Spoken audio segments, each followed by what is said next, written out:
தமிழக வெற்றிக் கழகத்தின் முதல் மாநாடு நடைபெற நிலம் வழங்கிய விவசாயிகளுக்கு கட்சித் தலைவரான நடிகர் விஜய் விருந்தளித்து கௌரவித்தார்.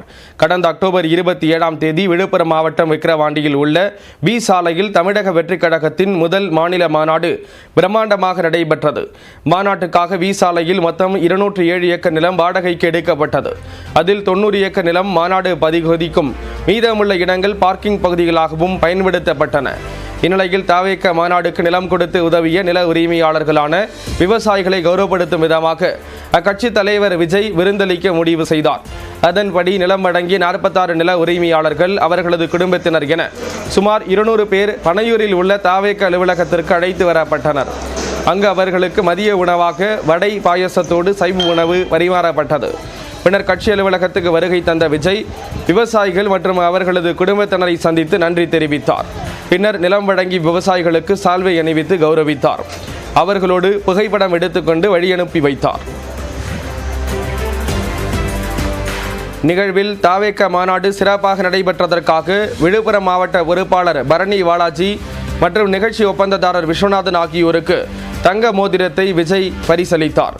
மேலும் விவசாயிகளுக்கு வேட்டி, சட்டை, புடவை அடங்கிய தாம்பூல தட்டையும் விஜய் வழங்கி நன்றி கூறினார்.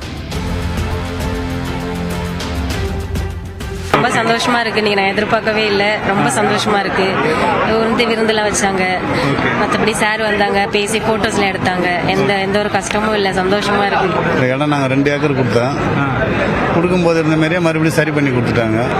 நடந்ததுக்கு சரி பண்ணி கொடுத்துட்டாங்க. அதனால எந்த பயமும் இல்லை. அதுக்கு தகுந்த மாதிரி எங்களுக்கு கொடுத்தவங்களையும் இட்டுன்னு வந்து வர வச்சு நல்லா மகிழ்ச்சி அனுப்பிட்டார்.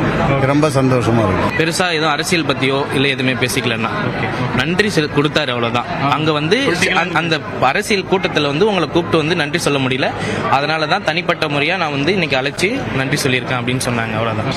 எல்லாரையும் உட்கார வச்சு அவ்வளவு நேரம் பேசி தனித்தனியா போட்டோ எடுத்து குரூப்பா போட்டோ எடுத்து ஒருத்தவங்க கிட்டயும் தனியா விவரங்களை கேட்டு இவ்வளவு பொறுமையா இருந்து பண்ணதுன்றது ரொம்ப நல்ல விஷயம். பிளஸ் விவசாயிகளுக்கு இவ்வளவு ரெஸ்பெக்ட் கொடுக்கறாங்கன்ற போது ரொம்ப சந்தோஷமா இருக்கு.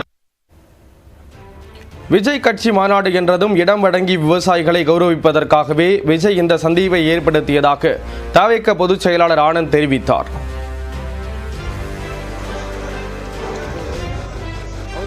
எடுத்தாங்க. அந்த விவசாயிங்க நாங்கள் இடம் கேட்கும்போது எல்லோரும் தளபதின்னு சொன்ன உடனே எல்லாருமே இடம் கொடுக்கறதுக்கு முன் வந்தாங்க.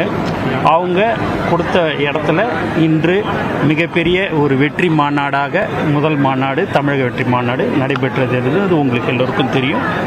அதன் பேரில் எல்லா விவசாயிகளையும் அழைத்து கௌரவப்படுத்தி அவங்ககிட்ட பேசி அவங்களுக்கு நன்றி தெரிவித்தார் என்பது இந்த நேரத்தில்.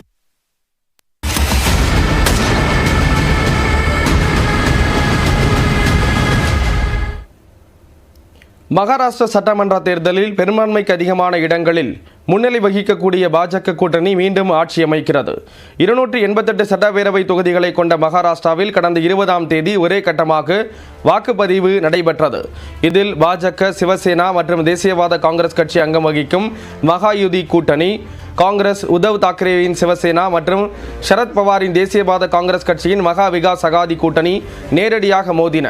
இந்நிலையில் தேர்தலில் பதிவான சுமார் 66% வாக்குகளை எண்ணும் பணி காலை 8 மணிக்கு தொடங்கி நடைபெற்று வருகிறது. பெரும்பான்மைக்கு 145 இடங்கள் தேவைப்படும் நிலையில் ஆரம்பம் முதலே ஆதிக்கம் செலுத்திய மகாயுதி கூட்டணி 235 இடங்களில் முன்னிலை வகிக்கிறது. அதே சமயம் மகா விகாஸ் கூட்டணி 49 இடங்களில் மட்டுமே முன்னிலை பெற்று தோல்வியின் பாதையில் பயணிக்கிறது. எனவே மகாராஷ்டிராவில் மீண்டும் பாஜக கூட்டணி ஆட்சி அமைப்பது உறுதியான நிலையில் முதலமைச்சர் யார் என்பதே தற்போதைய கேள்வியாக எழுந்துள்ளது. மகாயுதி கூட்டணியில் அதிகபட்சமாக பாஜக 134 இடங்களில் முன்னிலை வகிப்பதால் தேவேந்திர பட்னவிஸ் முதலமைச்சராக தேர்வு செய்யப்படுவார் என எதிர்பார்க்கப்படுகிறது. மேலும் ஏக்நாத் ஷிண்டே மற்றும் அஜித் பவாருக்கு துணை முதலமைச்சர் பதவி வழங்கப்படும் என்றும் கருதப்படுகிறது. இந்நிலையில் மகாராஷ்டிரா மாநிலம் தானேவில் சிவசேனா தலைவர் ஏக்நாத் ஷிண்டே தொண்டர்களுக்கு லட்டு ஊட்டிவிட்டு வெற்றியை பகிர்ந்து கொண்டார்.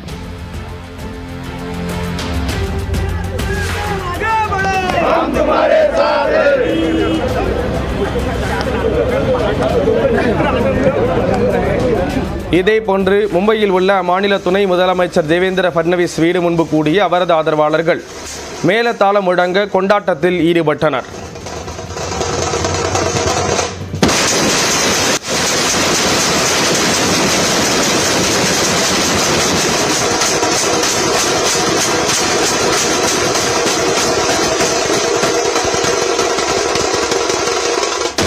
இதேபோன்று மும்பையில் தேசியவாத காங்கிரஸ் கட்சி தலைவரும் துணை முதலமைச்சருமான அஜித் பவார் வீடு முன்பு கூடிய தொண்டர்கள் மேலத்தாளம் அடித்து வெற்றியை கொண்டாடினர். மகளிர் நடனமாடியும் தங்கள் மகிழ்ச்சியை வெளிப்படுத்தினர்.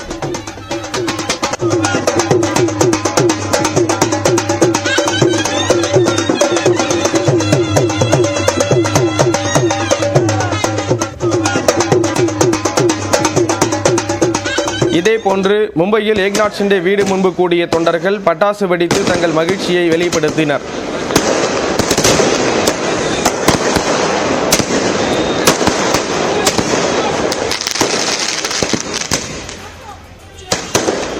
மகாராஷ்டிரா சட்டப்பேரவை தேர்தலில் முடிவுகள் முழுமையாக வெளியான பிறகு 3 கட்சிகளும் ஒன்றாக அமர்ந்து முதலமைச்சர் யார் என்பதை முடிவு செய்வோம் என்று சிவசேனா கட்சித் தலைவர் ஏக்நாத் ஷிண்டே தெரிவித்துள்ளார்.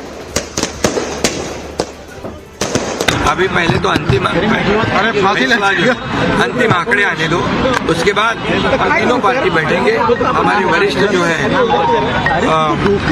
प्रधानमंत्री जी है,